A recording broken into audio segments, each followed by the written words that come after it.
It's the Daily Talk Show, episode 901. Happy Monday, Gronks. What's happening? What's going on?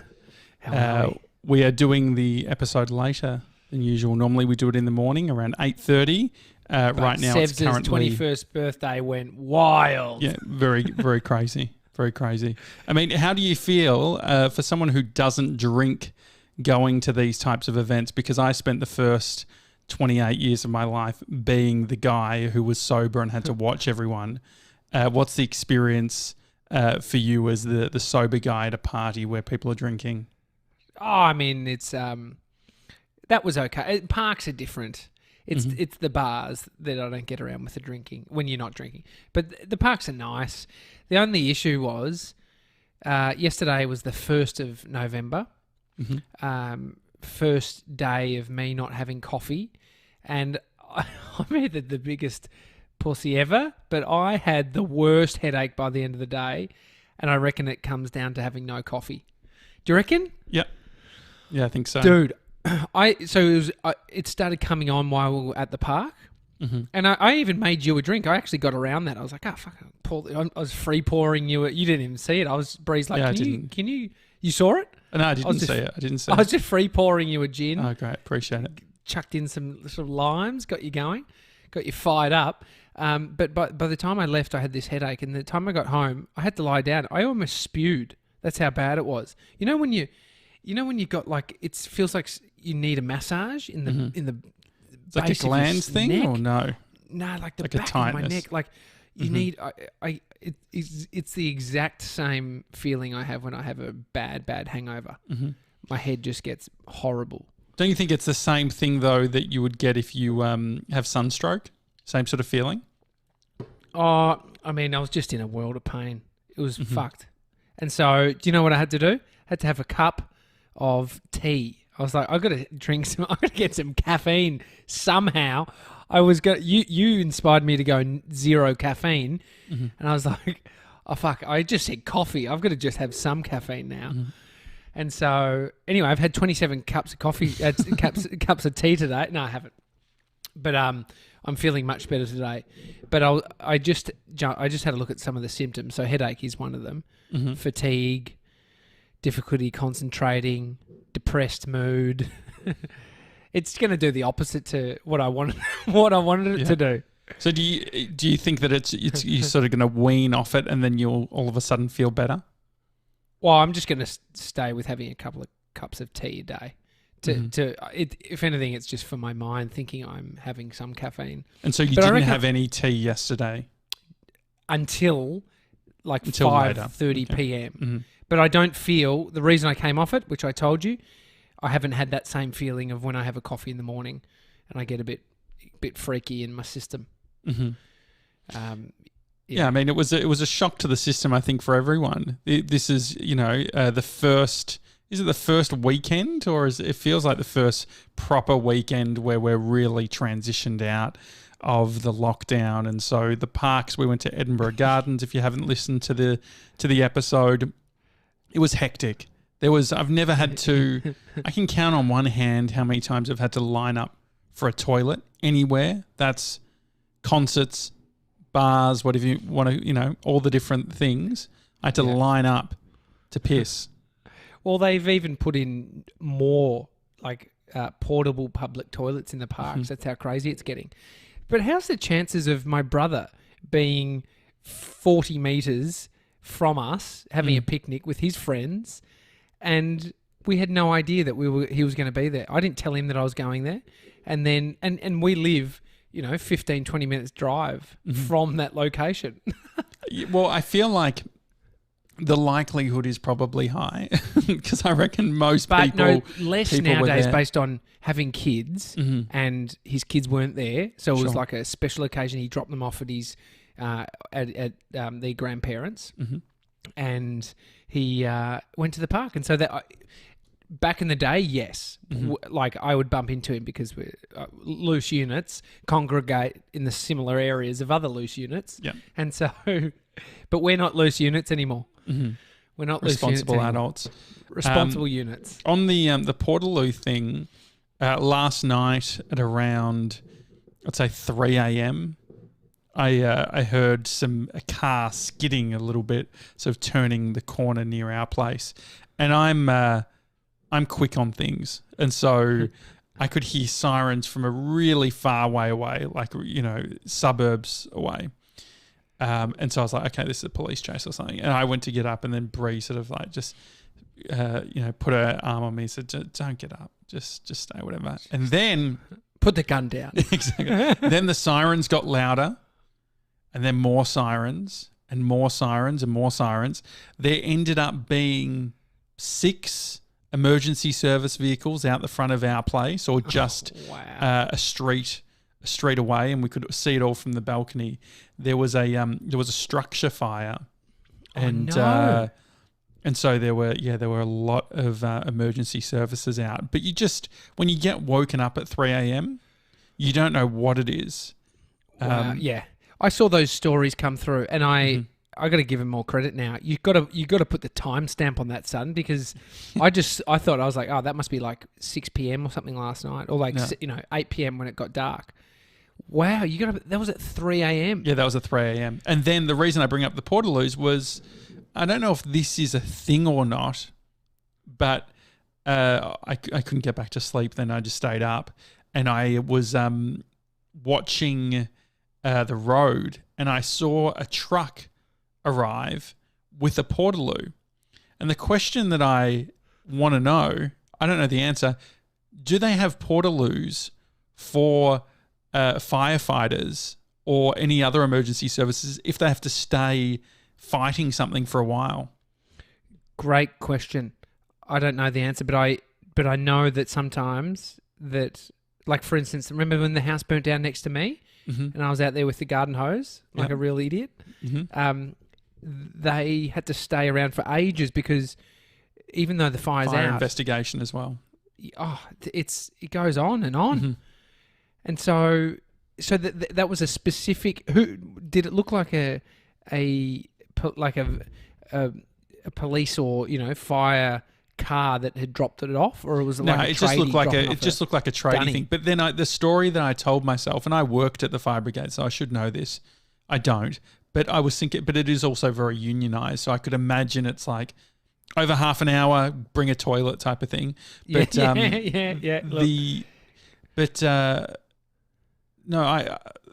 what was I going to say? Well, I'm delusional, teacher. I woke up at 3. There is just near my place, this small fenced off area, probably 4 meters by 4 meters. It's just like 5 meters by 5 meters. Just like this tiny area with a machine in it. And it must be doing something like digging something into the ground, just like straight down. And it's just got this one machine that takes up half of it. And then in the corner is a porta potty. And so it must just be like, look, you gronks can't be pissing over on the trees over there. Yeah. You just go, we've got you a toilet.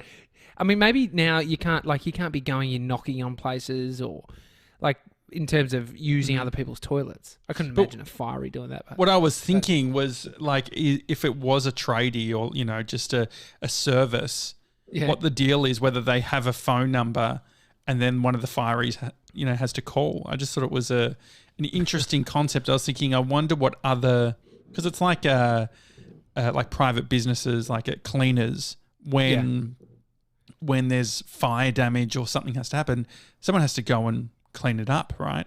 And so there's this industry around the emergency services, which is like who cleans that? Like if there was a murder, they do the forensic bit, so they take all of the stuff, the body. But then is it just a cleaner that does the blood and stuff? Oh, I don't know. That's a dark question. There was Theo Von. He's got a podcast this last weekend, and he had a guy on who works in this small town and basically is the person that goes and collects the bodies. And so something goes down, the people come and declare what kind of death it was, and then this bloke rocks in and comes and collects the bodies.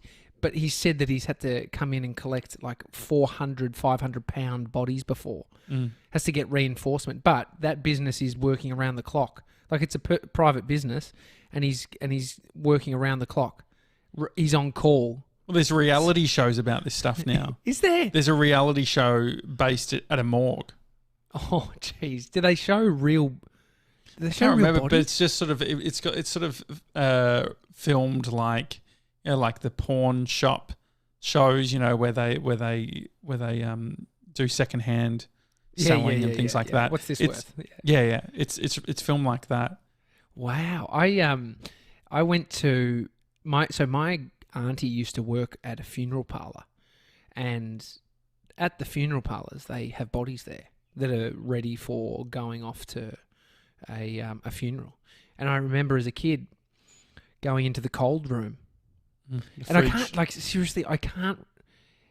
My memory is very vivid, but then I don't know how much I trust old memories like this.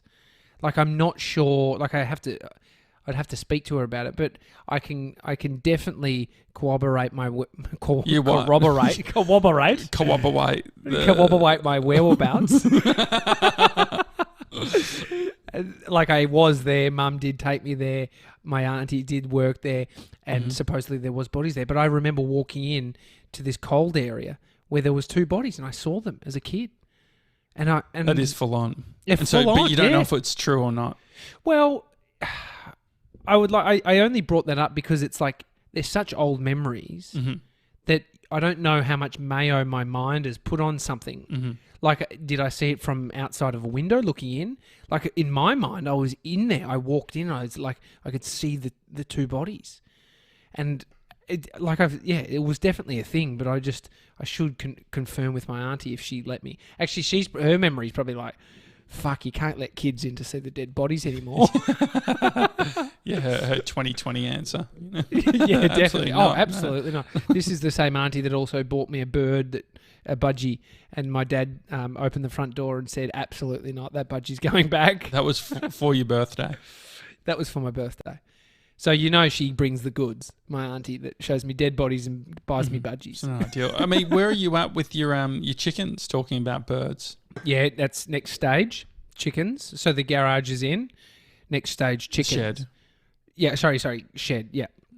And so... I mean, it's just semantics, but I feel like there's a difference. You could park your car in a garage. My shed, you could park a mower. Yeah. A small mower and a mattress. Right on?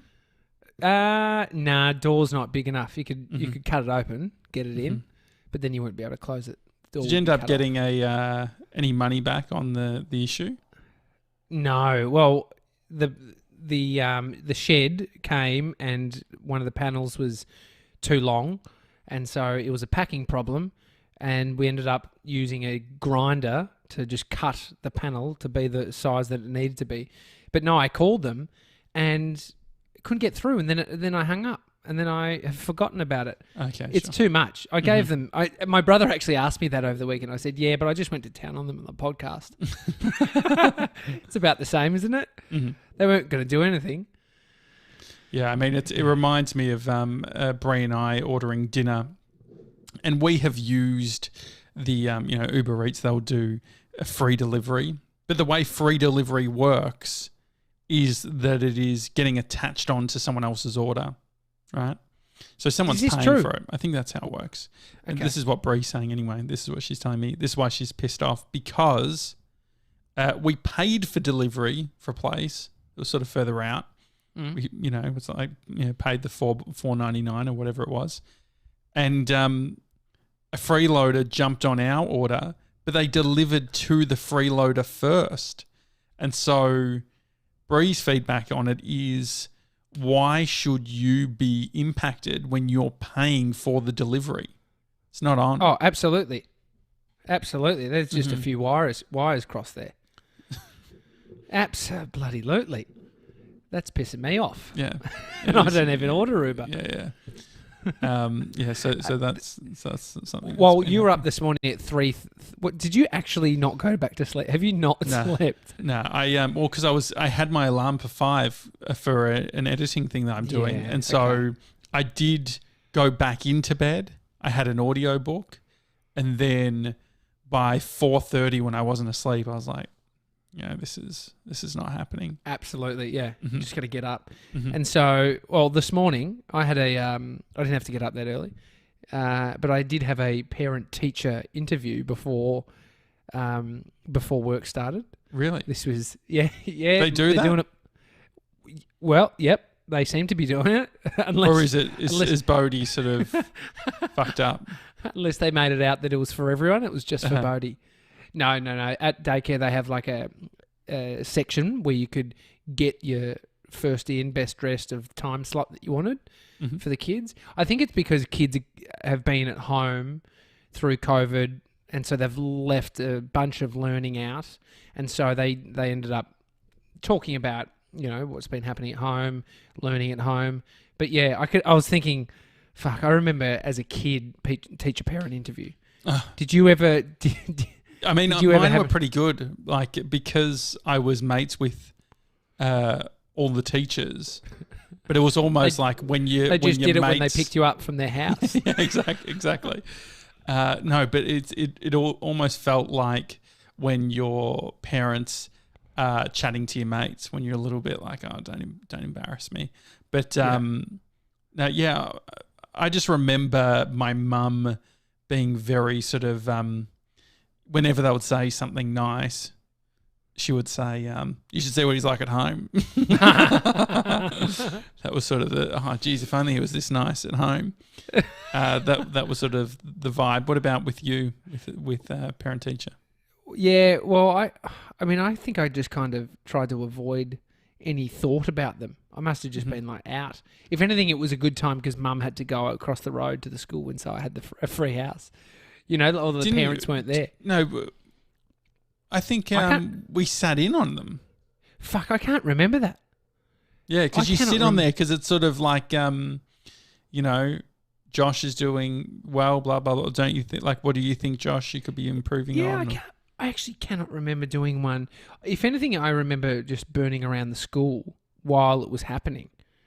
But, I mean, this one was no Bodhi. So this morning was, he wasn't there. And so it was, I mean, you're definitely, as a parent, on the back foot, ready to jab. You're just looking for any moment of putting your head down. You just get a jab. Well, so yeah, I think that's probably coming from your experience. Because I think you're probably projecting pretty hard. It's 100%. I had boxing gloves on. She said, "What's going on?" And so, what did you talk nothing. about? It was all good. But it just it is funny because it does bring back memories of schooling and just around that sort of feedback you get from teachers, or if you had. I remember more my mum and you didn't have coffee. Feedback. And I didn't have coffee. You would have been a delight. So what? So what sort of things do they say? What sort of things do they say? Oh, I mean, there's 5 different areas of a kid's sort of learning that they focus on. Can't remember the 5, but they just sort of. I was actually curious to see how they structured a 3-year-old's parent-teacher interview, to be honest. And so it's just little things like. Counting. It seems so silly, but even little things like looking at number plates and like, can you tell what number or letter that is? Like those little fun games that they're sort of wanting you to play at home. But it seems and like do you do that at home? Like at home, do you do counting and stuff like that? Like, is that a thing? See, this is where you start feeling guilty because. We don't structure time to do things like that. You end up just being like, count your fingers, mate. How old are you? And he just holds up his fingers and then count them out for me.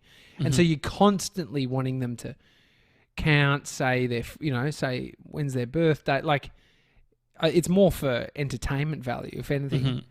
It's good for their education. But when you can watch your kid spell his name and he's 3, Bodhi, it's like, fuck yeah. But it's all that is it all. But when they talk to you, it's like it sounds like you're meant to be structuring this time to be doing your counting or something. So do they communicate that outside of the interview, like the chat? No, they just. It seems like what we're doing without it being structured. seems to be okay, and he's not falling behind. Any So insights? Any learnings? That, there's always going to be problems connecting to Zoom. Because we spent the first 5 minutes, hello, can you hear me? Whose end was it? I can't hear. It was her end. Okay. I was very thankful that it wasn't my end. Did you change your name? What was your name as? I signed in from my personal account, so it was Tommy rather than just big media company. Not Weird really flex. vibing what's going on. Are you? I mean, you are. Yesterday at the picnic, Bree had mentioned one of your subscriptions, a $60 a month. Yes. What is this? CNN? YouTube TV, which gives me, it's the US one, which gives me all the CNN, Fox News, all for the election. Well, that's what I was going to say. As our correspondent for the US election, what's going on? Break it down for me. We're 2 days out. Mate, I haven't been watching it because I've been doing editing and stuff. I think with the little things I was seeing, it's not looking great, the US at the moment. With the, when you see the headlines, travel warnings about going there, about civil unrest, you don't want to hear that. I mean, the disturbing sights are just the boarding up of Walmarts and Targets in Santa Monica. They're boarding up windows, and I mean, it's better to be safe than sorry, I guess. You don't want your windows broken again, but then you're thinking about the reality of why people would be doing it post-election. Like, that's the sad bit, that you're just like, oh no. I think this is like the peak time where you appreciate, not being political at all, but just appreciate not having guns in Australia. Like, just not having any wacko with a gun that can go and, they're pissed off with the result and, fuck shit up. Like, I feel a lot safer. And I was even thinking I wouldn't be surprised if some Australians who have, Australian citizenship but live in the US, when you read the news, it feels like surely there's a good case to come to Australia. I know, dude. That's so funny. I was thinking that same thing about the guns. I think yesterday driving to the picnic, I literally thought in my mind, oh, no. Sorry, it was this morning driving Bodhi to daycare, because I did hear on the news just about the civil unrest and how, there was a civil war in the US many, many years ago. And any time that they're talking about the possibility of some kind of civil war happening or violence to a large extent, it starts to get your mind thinking. And I was thinking around the guns of like, I was like, nobody in the range of 10, 20K has a machine gun in this in this country, like, or even close to me. And so, and then I was thinking about us over in the States, like just walking down the street, you could probably count on the fact that within 20 Ks of your location, someone has a legitimate machine gun. And as a kid growing up here, you don't even think about guns. It's like so rare. You're hardly ever seeing that shit happen. And so that's just a scary thought. Like, not even on... I mean, no one needs machine guns, let's be honest. And then you see places like England going into lockdown, and I just wonder about the people in Victoria or in Australia that were critical of the lockdown measures that we went through. Surely, are those people now starting to connect the dots and saying, oh, you know what, this isn't, we're not in a dictatorship. We have a government that cares about us. And this, I think there might be a little bit of sting off their previous,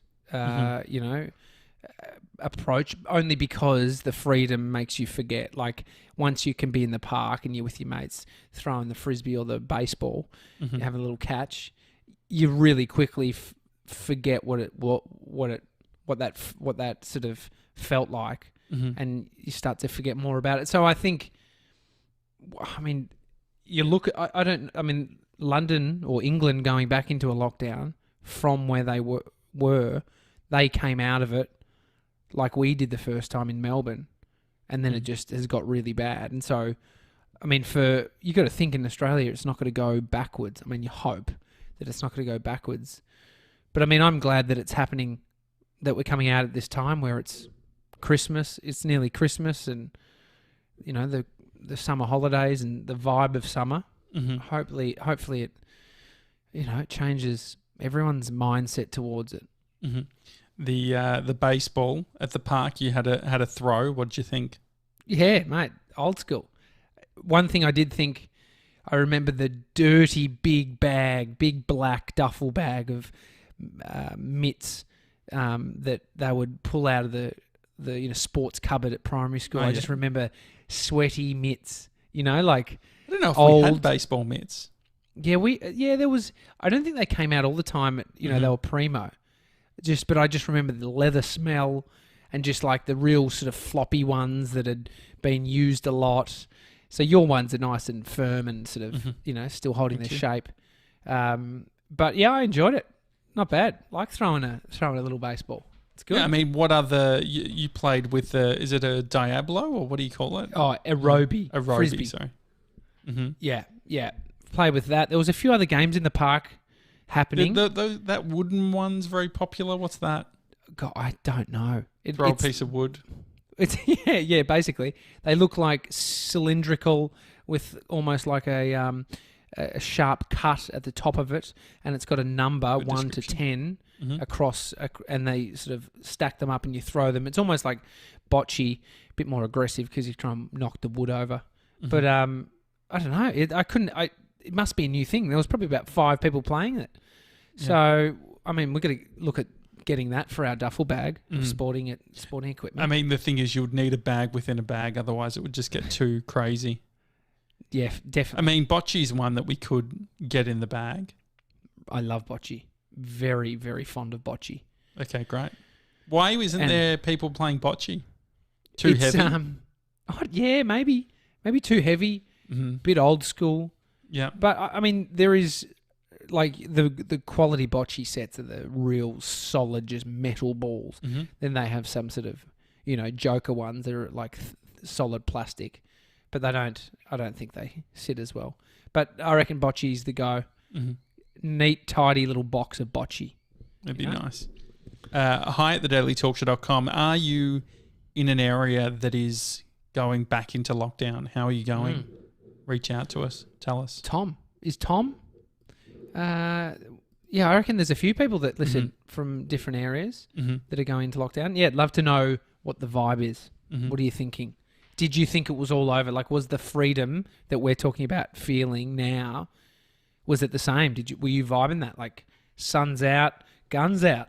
And the US, if you're in the US, is it as bad as what we think it is? How are you feeling? I think it's an interesting time, and I think it's whether it's the media doesn't help, I guess, but at the same time, like with all the sort of misinformation, the disinformation, but then there's also a bunch of truth, and there feels like there's a lot of different realities happening simultaneously. And I guess it also feels like this time where it's like, whatever the outcome is with the election, it seems like with both outcomes, there could be problems, which I think is a sort of a scary spot to be in. But send us an email. We'd love to hear from you. Hi at thedailytalkshow.com. Otherwise, enjoy the rest of your day, guys. Have a coffee if you can. If you can't, enjoy a tea. And we'll see you tomorrow. Have a good one. See you guys.